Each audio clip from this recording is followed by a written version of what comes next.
بسم اللہ الرحمن الرحیم۔ فجر نماز کے فائدے۔ محترم ناظرین، فجر کا وقت نور کا وقت ہے۔ یہ برکت اللہ پاک کی رحمت اور اللہ پاک کی نوری مخلوق یعنی نورانی فرشتوں کے نزول کا وقت ہے۔ نماز فجر سے غفلت ایک مسلمان کی زندگی کو بدمزہ کر دیتی ہے۔ ہماری زندگی میں جتنی بھی مصیبتیں، پریشانیاں اور مشکلات ہیں، ان سب کی وجہ نماز فجر سے ہماری دوری ہے۔ پیارے آقا صلی اللہ علیہ وآلہ وسلم نے فرمایا، جب تم میں سے کوئی سوتا ہے تو شیطان اس کی گدی میں 3 گرہ لگا دیتا ہے۔ ہر گرہ پر یہ بات دل میں بٹھاتا ہے کہ ابھی رات بہت ہے، سو جا۔ پس اگر وہ جاگ کر اللہ پاک کا ذکر کرے تو ایک گرہ کھل جاتی ہے، اگر وضو کرے تو دوسری گرہ کھل جاتی ہے، اور نماز پڑھے تو تیسری گرہ بھی کھل جاتی ہے۔ پھر وہ خوش اور تر و تازہ ہو کر صبح کرتا ہے، ورنہ غمگین دل اور سستی کے ساتھ صبح کرتا ہے۔ فجر کی نماز ہم لوگوں کو شیطان سے بچاتی ہے۔ فجر کی نماز پڑھنے سے ہمارے دل میں سکون آتا ہے اور اللہ ہمیں محفوظ رکھتا ہے اور ہمیں صحیح راہ دکھاتا ہے۔ فجر کی نماز کا پہلا فائدہ، نبی کریم صلی اللہ علیہ وآلہ وسلم نے فرمایا، جو صبح کی نماز پڑھتا ہے وہ شام تک اللہ پاک کے ذمے میں ہوتا ہے۔ تم اللہ پاک کا ذمہ نہ توڑو، جو اللہ پاک کا ذمہ توڑے گا اللہ پاک اسے اوندھا یعنی الٹا کر کے دوزخ میں ڈال دے گا۔ اس حدیث کا مفہوم ہے کہ جو شخص فجر کی نماز پڑھ لیتا ہے وہ اللہ تعالیٰ کی حفاظت میں آ جاتا ہے، یعنی اسے کوئی شخص نقصان نہیں پہنچا سکتا۔ اگر کوئی اسے نقصان پہنچائے گا تو اللہ تعالیٰ اس کی اس طرح پکڑ فرمائے گا کہ اس کو جہنم کی آگ میں اوندھے منہ ڈال دے گا۔ فجر کی نماز کا دوسرا فائدہ، نبی اکرم صلی اللہ علیہ وآلہ وسلم نے فرمایا، جو شخص عشاء کی نماز جماعت سے پڑھے وہ ایسا ہے کہ گویا اس نے نصف شب یعنی آدھی رات عبادت کی، اور جو فجر کی نماز بھی جماعت سے پڑھے وہ ایسا ہے کہ گویا اس نے پوری رات نماز میں گزاری۔ تو کتنی بڑی خوشخبری ہے کہ بندہ رات کو سوئے اور صبح اٹھ کر فجر کی نماز پڑھ لے تو اللہ تعالیٰ کتنا بڑا ثواب دیتا ہے، پوری رات نماز پڑھنے کا ثواب۔ فجر کی نماز کا تیسرا فائدہ، رسول اللہ صلی اللہ علیہ وآلہ وسلم نے ارشاد فرمایا، جس شخص نے 2 ٹھنڈے وقت کی نمازیں یعنی فجر اور عصر ادا کی وہ جنت میں داخل ہوگا۔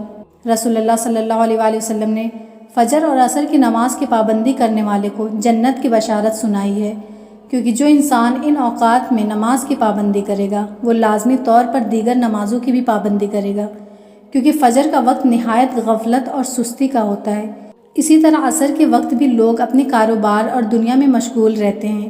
ایسے وقت میں جس بندے کا دل بیدار ہوگا اور دوسری نمازوں کا پابند ہوگا وہی اللہ کی محبت میں دنیا کی تمام مشغولیات اور کاہلی و سستی کو پس پش ڈال کر ان 2 نمازوں کو ادا کرے گا۔ اسی بنا پر اس کی پابندی کرنے والے کو جنت کی بشارت دی گئی۔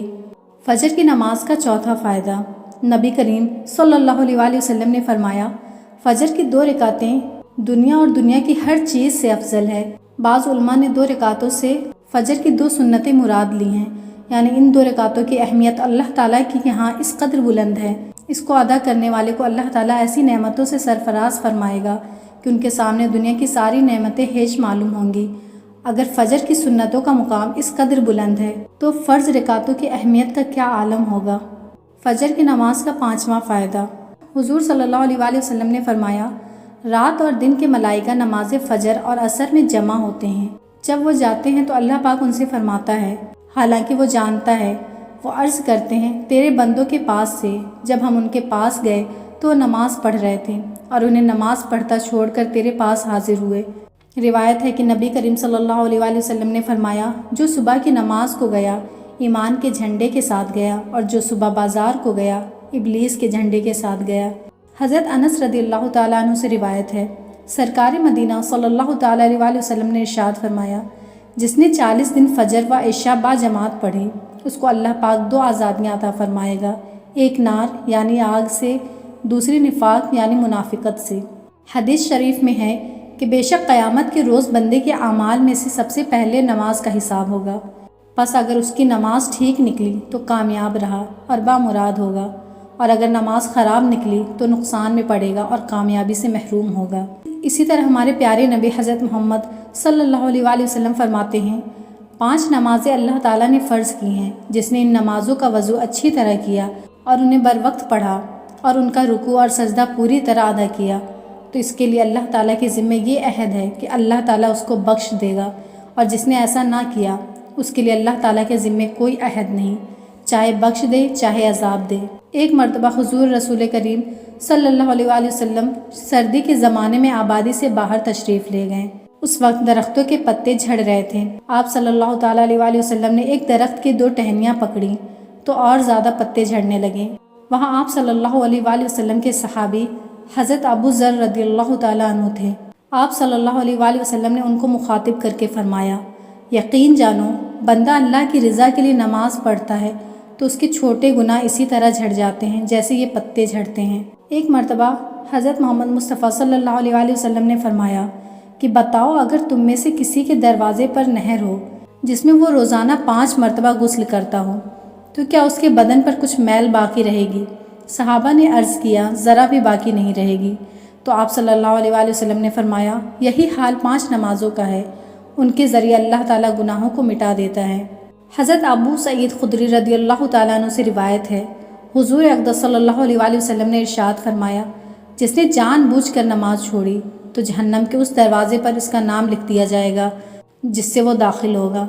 حضرت انس رضی اللہ تعالیٰ عنہ فرماتے ہیں کہ رسول اللہ صلی اللہ علیہ وآلہ وسلم نے ارشاد فرمایا، تاریکی میں مسجد کی طرف چلنے والوں کو قیامت کے دن کامل نور کی خوشخبری سنا دو، یعنی رات کے اندھیرے میں جب دنیا خواب غفلت میں ہوتی ہے، مسجد کی طرف نماز کی ادائیگی کے لیے جانے والوں کو قیامت کے دن جب لوگ تاریکی میں بھٹکتے پھر رہے ہوں گے نور تام حاصل ہوگا۔ اس حدیث میں نماز فجر کے ساتھ ساتھ نماز عشاء کی بھی فضیلت بیان کی گئی ہے، کیونکہ اس وقت بھی ہر طرف ظلمت و تاریکی چھا چکی ہوتی ہے۔